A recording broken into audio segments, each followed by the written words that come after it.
coming at you live from the Leyland Museum.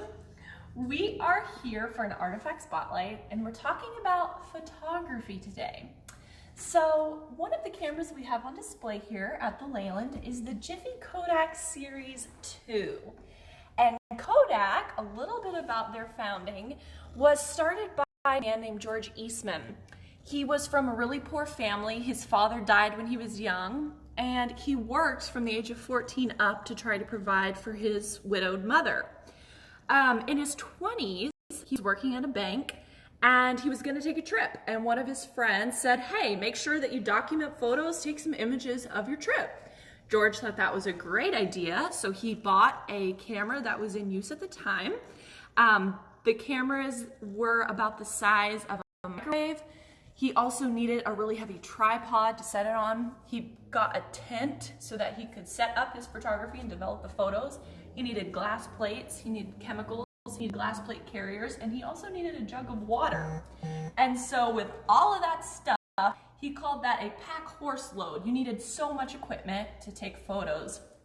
Well, he never ended up going on the trip, but he developed an interest in photography and decided he wanted to try to simplify the process and make it a little bit more user-friendly.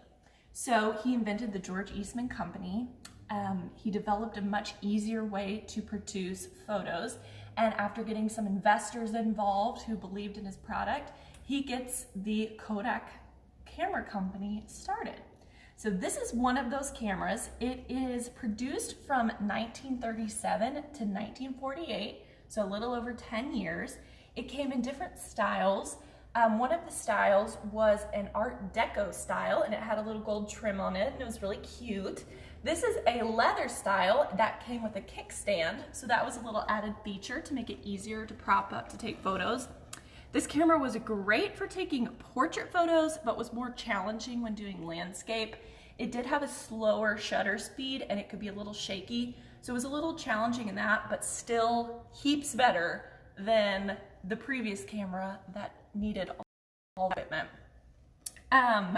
One of the things about this camera is that it's foldable, so the top does fold in, and you can see around the lens there are two different settings. You can see there it says in really small font 5 to 10 feet. So if you were shooting upper close, you needed that setting, and then if you were shooting 10 feet to infinity, as they called it, you would change it to that other setting.